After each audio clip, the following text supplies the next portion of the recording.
Que a graça e a paz de Cristo seja conosco e habite em nossos corações. Gênesis capítulo 2, 18, diz: Então o Senhor Deus declarou: Não é bom que o homem esteja só.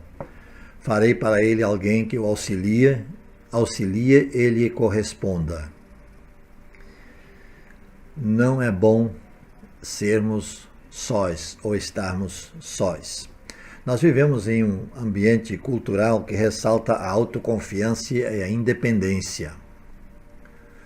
Ser autoconfiante e ser independente. De fato, nós somos inclinados a fazer da independência um Deus. Eu sou independente, então se eu sou independente, eu posso umas tantas coisas. Esta ênfase da individualidade tem sido adotada por vários movimentos, entre aspas, pelos direitos de homens e mulheres e tem contribuído para a desconfiança e infidelidade e infelicidade também entre homens e mulheres. Conquanto um certo grau de independência seja uma coisa boa e até necessária, não será difícil ver que Deus jamais pretendeu que os homens e mulheres fossem independentes uns dos outros, como a modernidade quer propor. O próprio fato de que ele os fez homem e mulher, Gênesis 1, 27, e instituiu suas leis para a reprodução humana, do modo como fez, esse fato, ou estes fatos, eles nos dão tal indício. E para se tirar toda a dúvida, Deus revelou através do apóstolo Paulo que nem a mulher é independente do homem, nem o homem independente da mulher. Porque como provém a mulher do homem, assim também o homem é nascido da mulher e tudo vem de Deus. Deus criou o homem e não levou muito tempo para que determinasse que não é bom que o homem esteja só. Far-lhe-ei uma auxiliadora que lhe seja idônea, correspondente. Gênesis 2:18. O registro das Escrituras nos mostra que Deus trouxe a Adão todos os animais, colocou diante dele com o propósito de nomeá-los. Esse foi o primeiro trabalho, a primeira incumbência de Adão, dar nome aos animais.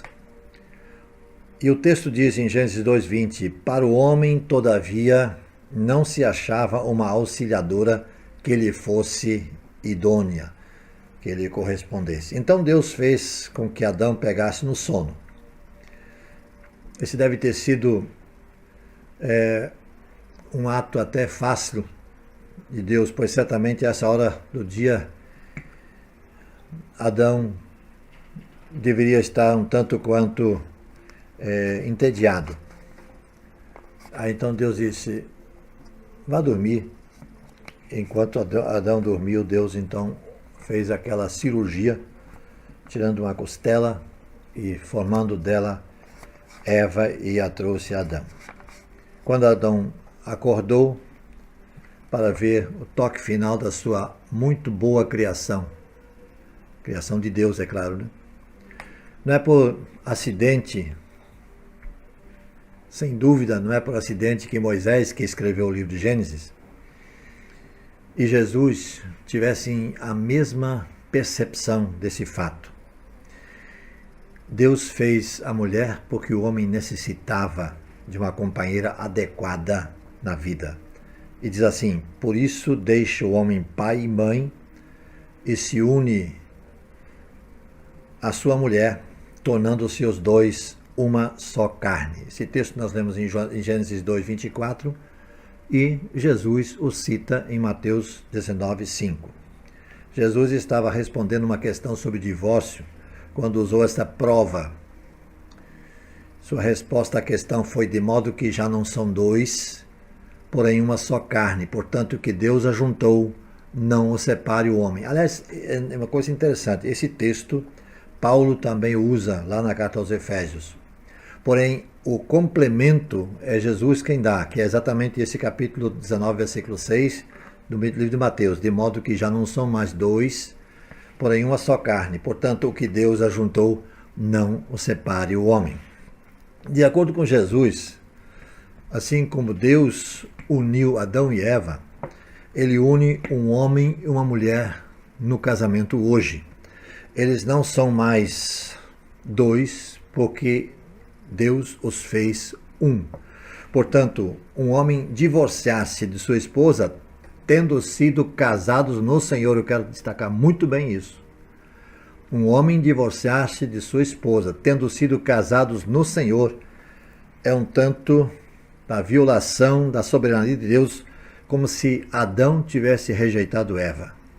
A única exceção que Jesus ofereceu a essa regra era no caso em que a separação fosse provocada pelo pecado do adultério. O único escape que Jesus está dando. Ainda que Adão fosse um homem sobre quem Deus disse que a solidão não era boa, isso também é verdadeiro quanto às mulheres. De fato, um rodapé nesse texto, na escritura, diz o seguinte, que a palavra homem, naquele versículo, Gênesis 2,18, seja traduzida da palavra hebraica Adam. Adam, que é definida como ser humano.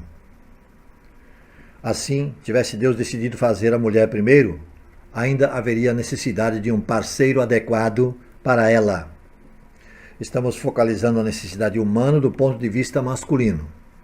A conclusão a que o Criador chegou é que um homem precisa de uma mulher e a mulher precisa do homem.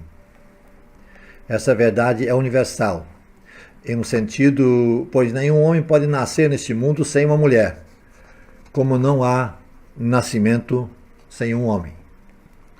Ainda que a vasta maioria se case, certamente não é errado se um ou outro decidir não fazer isso. Tanto homem quanto mulher. Jesus é o exemplo mais óbvio desse fato, de alguém que não tomou esposa. E prova, além de qualquer dúvida, que o celibato pode ser uma escolha nobre. Numa ocasião, quando os discípulos estavam para concluir que é melhor não casar, Jesus explicou que o celibato não é para todos. Ele revelou lá em Mateus 19, 11 a 12, que há 3 tipos de homens que podem aceitar o estilo de vida não convencional do celibato. Fala daqueles que nascem eunucos. Ele está incluindo não somente aqueles que são incapazes da função sexual por causa de um defeito de nascimento, mas também aqueles que não têm desejo de relações sexuais. Ele também se refere àqueles que são feitos eunucos pelos homens.